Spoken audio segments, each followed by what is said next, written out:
Stand, and Mr. Ashlock will lead us in our prayer, and Mr. Henson will lead us in our pledge. Let us pray, please.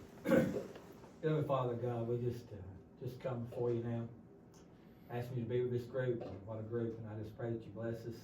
Pray that we do your will and the business of this school. Lord, as we come to you, the couple in our number, Lord, for Miss Amanda Hale, as she goes through the things that she's going through now, I pray that you give her strength and comfort as she deals with all that. And my friend Todd, as he starts his treatments again, God, I just pray that you give him strength to face all this again, God. There's so many things going on in this world, God. I'm so thankful that you sent Jesus to die for us, God. It's through him that we can have you in our lives and have a home in heaven, God. Bless tonight, Lord, I pray that we do everything according to your will. It's in Jesus' sweet name I pray. Amen. Pledge allegiance to the flag of the United States of America, to the republic for which it stands, one nation, under God, indivisible, with liberty and justice for all. Welcome everyone. Appreciate everyone being with us tonight for our December board meeting. Move to item 3 on the agenda. Approve the minutes of the November 13th, 2025 regular session as received. Motion by Mr. Weir. I hear a second. Second by Mr. Henson. Any discussion? If not, all in favor? Aye. Any opposed? Motion passes. Item 4, approve the agenda for the December 11th, 2025 regular session as you have in front of you. It should not have changed from what you received as well. Motion by Mr. West. Second by Ms. Weir. Any discussion? If not, all in favor? Aye. Any opposed? Motion passes. Item 5, our public comment period. Anybody sign in there, Ms. Martinez? Good deal. We'll keep rolling. Item 6, approve the 2025-2026 general purpose school budget amendment number 3. You have a copy of this proposed amendment in your packet. Actually, you just want to hit the highlights a little bit for us. I will. I think I do this to you all about every time, but usually when we're doing an amendment this big, it's because we've got an increase in revenues coming in. So if you'll look at the bottom, we have a state grant that's called Project Raise, that's targeting retention over the next 3 years of like our school psychologist. And then we have the Bragg grant, which is the one we've already discussed about the asbestos and coal removal in the gym. Then go back up to the top, those two total 220, which is the major part of the amendment for the 253. And then at the top, you'll see the other contracted services. That was network licenses that we needed for switches and access points, and then some medical insurance that I needed to put in the budget for some people who have it that we didn't have budgeted for. So I had the decrease in expenditures was just a couple places that I had to pull that extra $30,000 from that we didn't need in those line items. So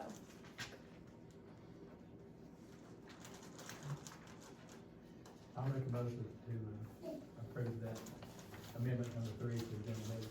Motion by Mr. Ashlock, second by Mr. Lynn.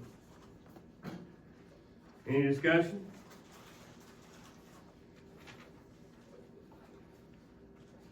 If not, all in favor? Aye. Any opposed? Motion passes. Item 7, consider the following policy on the second reading. A, revised policy 6.300, code of conduct. You have a copy of this policy in your packet. You can see page 2, lines 12 to 14 is the addition to this policy per ESBA. I think we did discuss it a little bit last time, so this is on second reading as well. Motion to approve. Motion by Mr. West, second by Ms. Weir. Any discussion?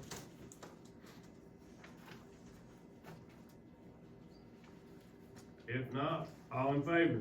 Aye. Any opposed? Motion passes. Quickly brings us to our principal's report. Mr. Maxfield, you're sit right there in pole position, you wanna go? We had our annual literacy night last Tuesday, had a great turnout, kids, parents, teachers, all had a great time. I think that's something that everybody kinda enjoys, it's just kinda laid back now, and everybody really enjoys doing, decorating up the place, and just having, making it feel like Christmas around here.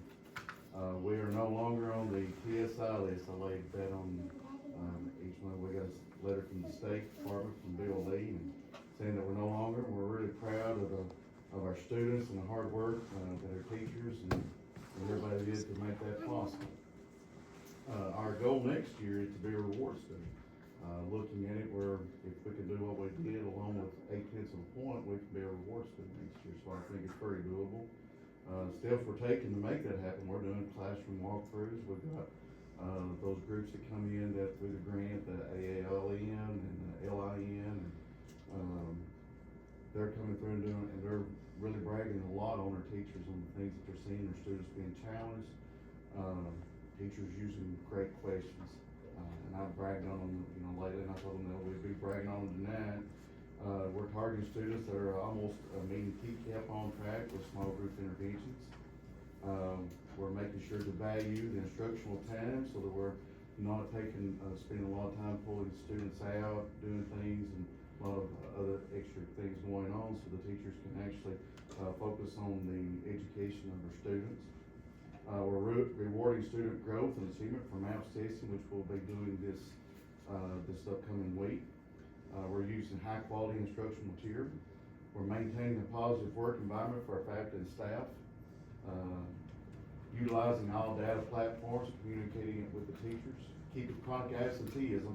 And I do want to send a special thanks to Miss Mallory, and Mr. Upchurch, and what they do to make that possible. And that was a big thing on our heat map when we looked at those scores for the federal, that our chronic absenteeism was way down. So we got high marks there, so that was really great.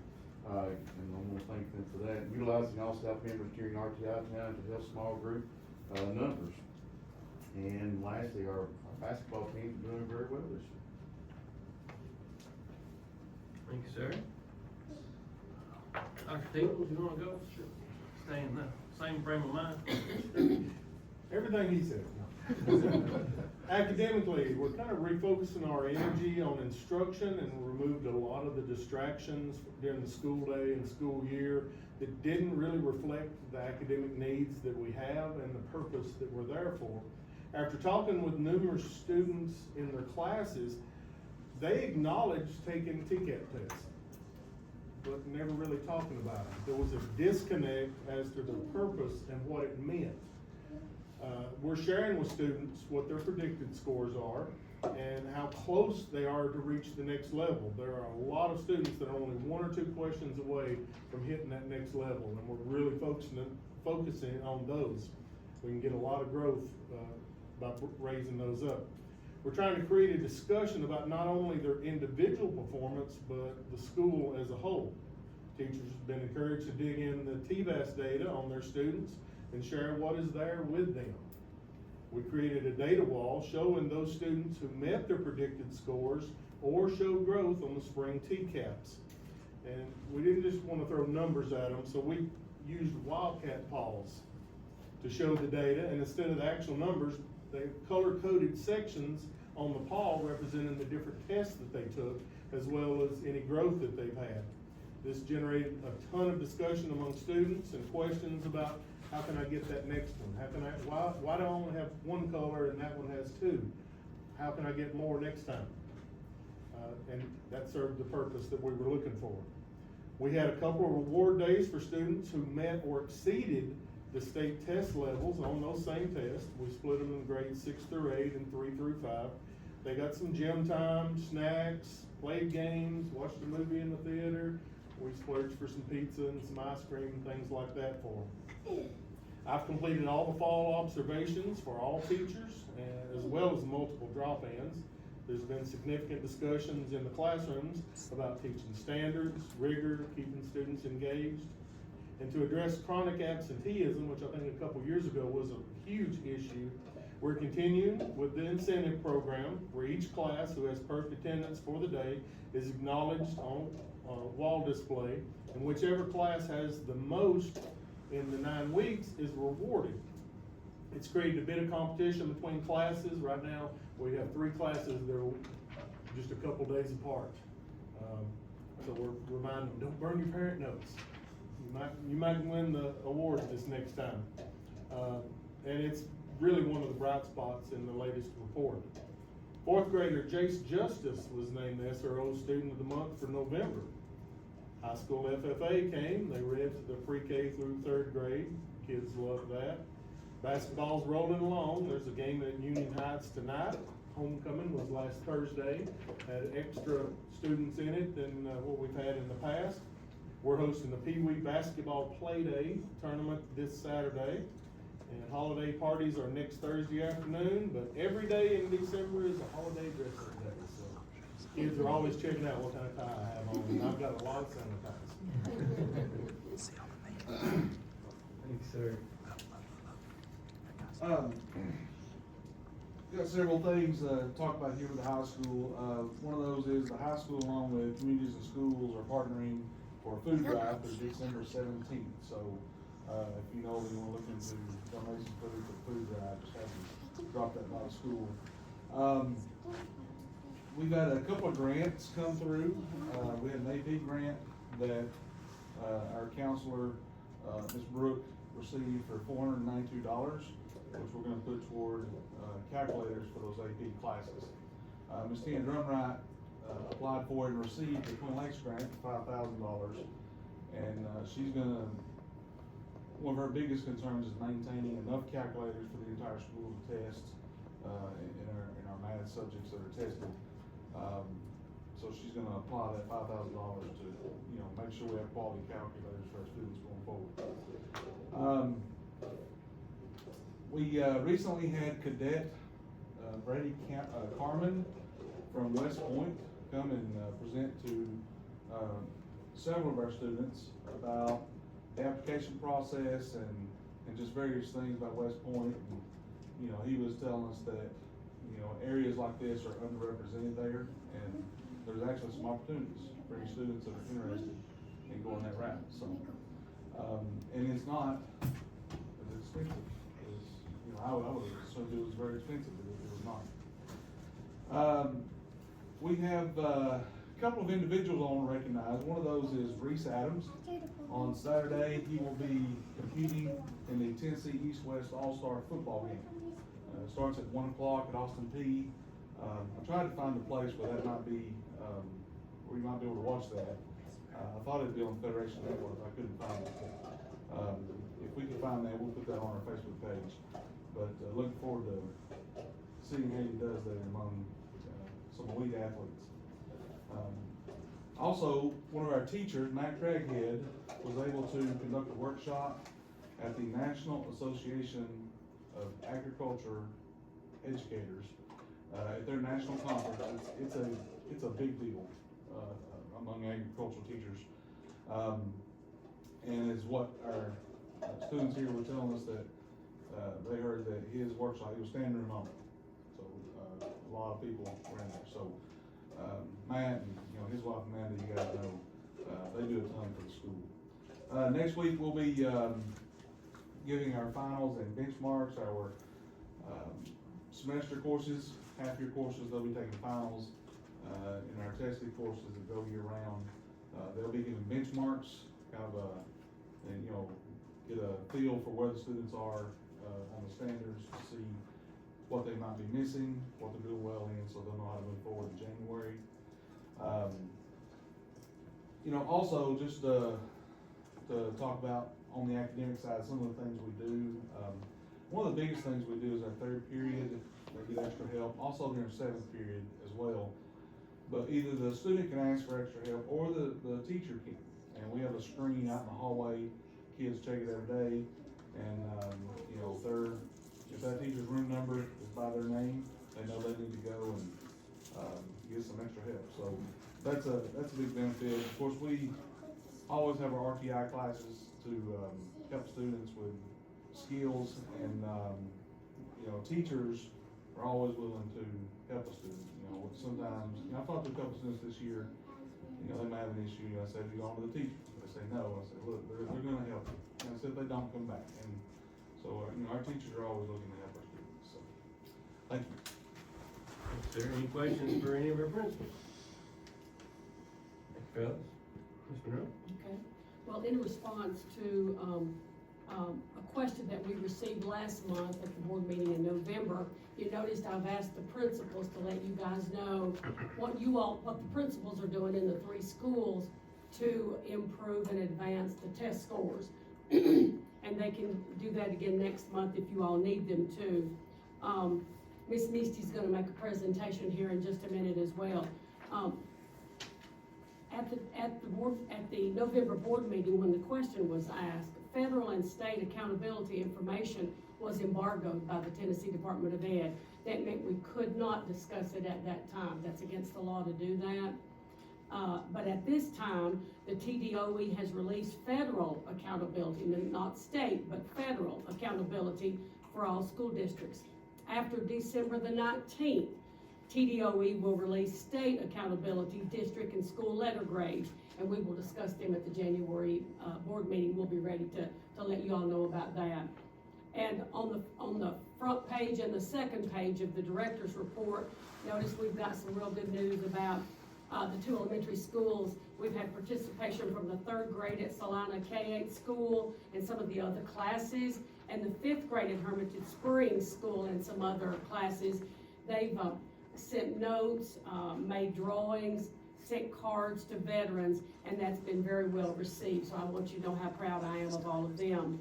And again, I wanted to add my congratulations to Matt Craghead for presenting at the National Association of Ag. That was a real unique and real good opportunity. We all the teachers and staff want to thank the Board of Education for November the 20th, Turkey Day. That's always a real good day, and it was an outstanding meal, again, furnished by you guys, and everybody wants to say thank you all. The SROs have finished teaching vape education classes at Salina K-8 and Hermitage Springs. That's a major problem at all elementary schools across the state of Tennessee. And we've asked the SROs, and they have already presented the vape education classes.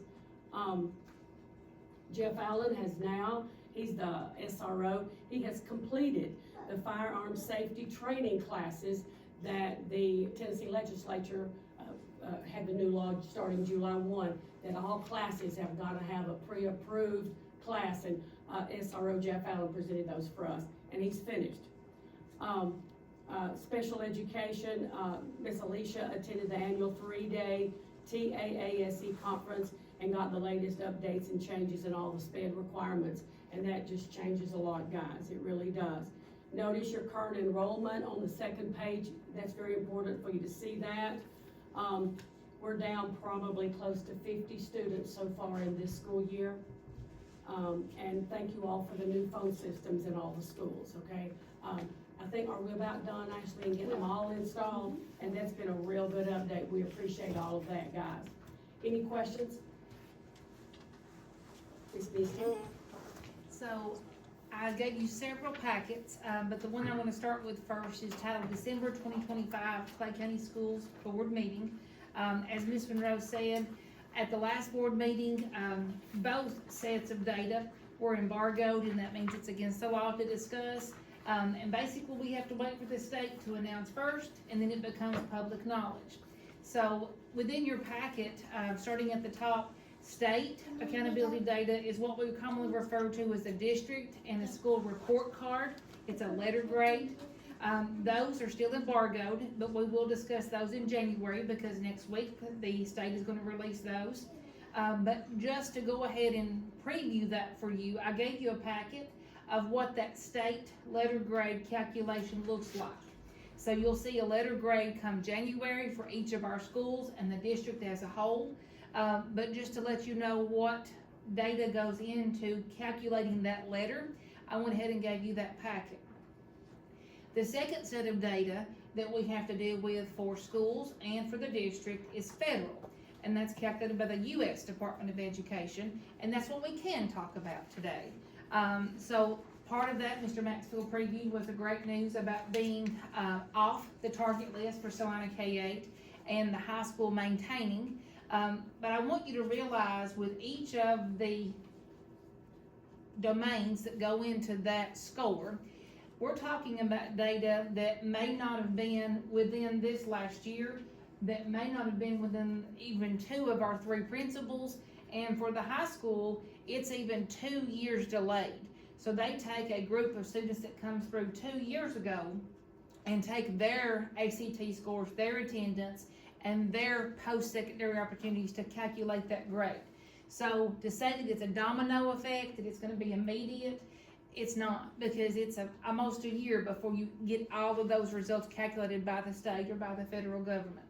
The same things come with our changes, as our principals have said.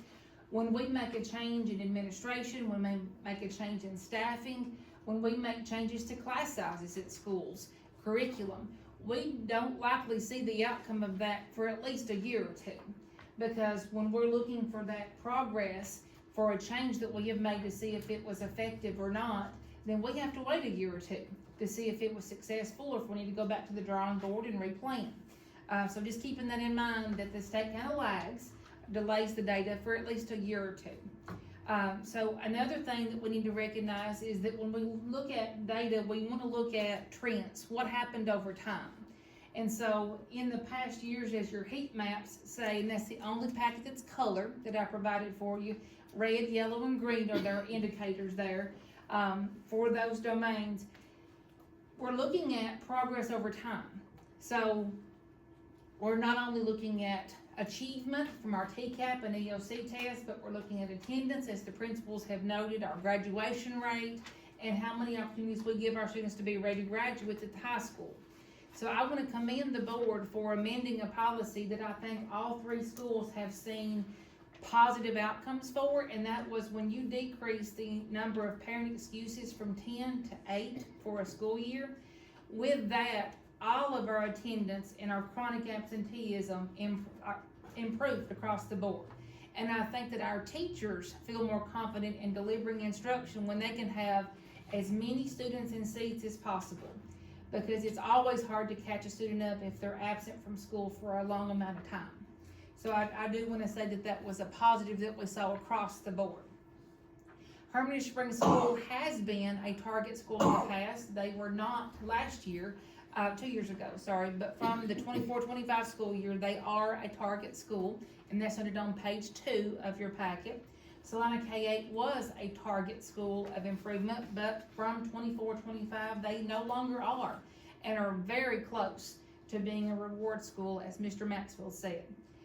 In a summary statement, I think we can say that Clay County High School maintained with a small percentages of variance, but they maintained from one year to the next.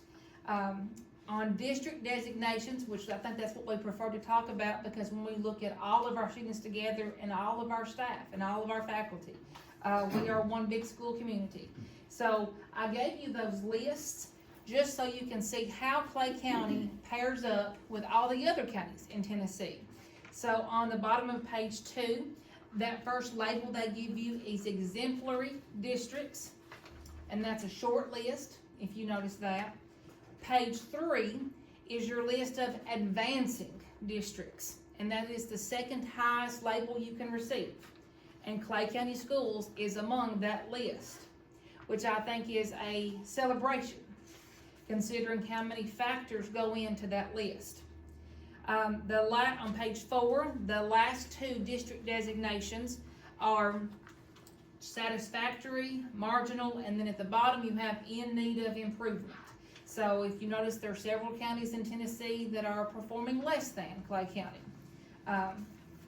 Overall, I think you can say that when we look at all of our students, that's how we get that label of advancing. But then if you look at our subgroups, and page 6 tells you how many students Clay County has when we look at specific groups. And those 2 groups are economically disadvantaged and students with disabilities. When you look at just those 2 groups and the achievement and the growth of those students, we are an exemplary district. That means we may not be at the top of the achievement, but we are growing and we are making progress. And I think those are two celebrations for all of our teachers, because that's what we try to do every day, is to take students as they come to us and do better. Make them feel safe, make them feel comfortable, and try to get them to grow in all the areas that we have. I would also invite you that if you want to do a data dive into talking about details within each subject and each grade level, that we will be more than happy to do a meeting with our state data analyst where she breaks down all of Clay County's data by school, by grade, by subject. What we tried to do for you tonight is give you an overview of where we are now and the steps that we're taking, considering what we think our needs are as the data shows it to us. So I know I've thrown a lot at you, but what you have in your packet that has 6 pages is all federal accountability data.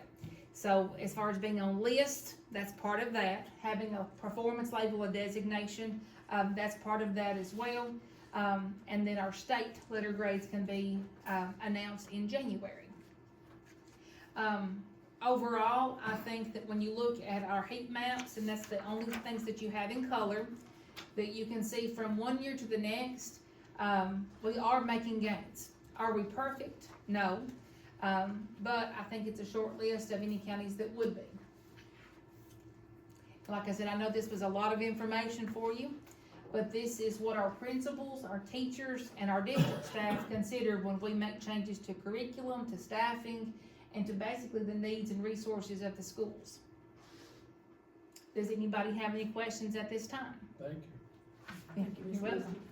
I would like to thank all of our teachers and our board members and our parents, because it's not one person that accomplishes anything. It's all of us together taking care of each other. Thank you, ma'am. Any questions for Ms. Monroe or Ms. Misty? Student board members? I'll keep it brief, but I just want to hit on a couple things in the CTE newsletter. This first one here, teaching as a profession in family and consumer sciences, visiting tech. Obviously, that's a great way for them to engage with their future and see what a real classroom's like in college. And here, the second item, teaching as a profession, student certifications in literacy tutoring. That's really what's really influential in raising like our next generation of teachers and educators, and hopefully that'll come back to us one day. And I think it's really useful to get exposure to that right now.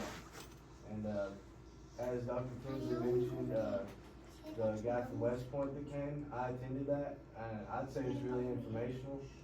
And I'd just like to highlight that and say it was a good experience, and I think it's nice for people from here to get exposure to things like that we typically haven't seen in our classrooms, and learn how we can get a path to that. And then I'll cover, on the same CCE newsletter, I'll just cover the FCCLA portion. So that's gonna be your future teachers, like Whit said, so family, consumer, community, leaders of America, I think that's what it stands for. But they had an ornament making workshop, it's holiday season. I didn't get to attend, I was studying for my college classes, but it did look really fun. I did pass by in the hallway. And then they are studying bold and subtle patterns in cool and warm colors. I believe that's their fashion design class, right? So I did not attend that class, and that's not part of my thing for the high school, but definitely would be a cool class to take. And then before Martina covers nursing, I'd like to highlight another club that's not on here, Future Business Leaders of America, FBLA. Our advisor is Mr. Devin Brown, and I think he's trying more to at least get more people involved. I know we've had a couple meetings, and most of the clubs, to be honest, students join because there's field trips involved, and it's good for college applications that usually is can say you're all in these clubs, but I think he's really trying to hit hard on being more active as a chaplain. We actually just completed, I took my test today, and it was an online testing tournament, and I think we had about 10 people. I know the youngest ones were people like Genesis Ortiz, Corey Bailey, Parker Church, and younger kids like that. And I love to see them because it's just, it reminds me of myself, and I wish I had more opportunities like that when I was a freshman and now I'm a junior. But that was super fun. Definitely a lot of studying, but I just like to highlight that and, you know, shine light on what he's trying to do for FDLA, because it's never any report or anything. But that's all I have. So, we had 9 accidents attend Cultivate the Merge. It was a leadership conference, it was the overnight, so it had to be approved by them. So I've heard about it before, but they just learned a lot about how to be a better leader. And Ag Literacy Week, Addison was over all of this because it was for cloud, but I would say at least 15 other FFA members helped, and we went to at least 300 students, between, the KA and Home Friends, and we also went to, Miss April Patterson's school. For nursing, there was 9 of us. We tested yesterday, and we studied all these skills that are on the back for a very, very long time, and we'll find out our results very soon, so we'll just have to let y'all know about that. And then the state officer visit for FFA, there was 2 of our state officers that came, and there was probably 50 students that attended these workshops, which was really great because a lot of us officers are upperclassmen, and we'll be leaving next year, so we just want to carry on the club as much as it is right now, because it's very strong, so that helped us see who's going to be involved. I think that's all. Thank you all. Thank you. Couple housekeeping items, if it, is acceptable with the board, I know maybe Mark has a conflict, but, we would like to, push our board meeting back a week for the month of January, 2026. It will help assist us in getting in some bids of a project that we requested bids for, with the holidays and everything, the way that's all fallen. Our scheduled board meeting was supposed to be on the 8th, been the earliest it could be of any month, so now that will, if it's acceptable with the board, we'll push it to January the 15th. Yeah, that way it'll help us consider those bids that we received back on a project that we sent out for bids last month, actually. So if that's okay with everybody, we'll do that and advertise accordingly. Potentially, we may consider a planning meeting before that, but we'll let you know on that. We'll still do the same night, so not anything that should require anything additional, but if it's okay with the board, we'll push that back a week to accomplish that and get those bids. And then, is it okay if we come to the high school for the CTE building in January and meet there? And give us an opportunity to tour that new facility there at the high school and have a meeting in there. So if that works for everybody, we'll do that. Our meeting will be at the high school January the 15th in the new CTE building. Yeah, you guys know kind of where the tennis courts are around back there. You park around back and enter that way. Sorry, Mark.